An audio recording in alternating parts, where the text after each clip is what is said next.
আমার যেখানে বাড়ি সেখানে একটু আগে মানে আমাদের বাড়ির থেকে একটুখানি হাঁটা পথে গেলে একটা আমাদের এই কৃষ্ণের একটা কীর্তন হয়। এই একটা মাঠের মধ্যে হয় কীর্তনটা। এটা অনেক পুরনো, অনেক বছর আগের থেকে শুরু হয়েছে কীর্তনটা।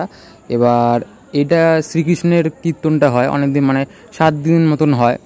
অনেকে যায়, সকালে যায় অনেকে, সকালে ওখানে বসে থাকে, দুপুরে আসে বাড়িতে খেয়ে টেয়ে আবার যায়, এরকম মানে 7 দিন মতন হয় কীর্তনটা।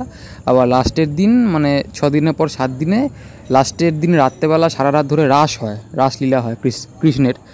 এবার খুব ভালো হয়। এবার এটা আমি ভিডিও করেছি, এটা আপনাদের দেখার জন্য, ঠিক আছে, আপনাদের দেখার জন্য ভিডিওটা আমি করে নিয়ে এসেছি। তো আপনারা সবাই দেখুন, ঠিক আছে, প্রণাম করুন, সবাই ভালো থাকুন।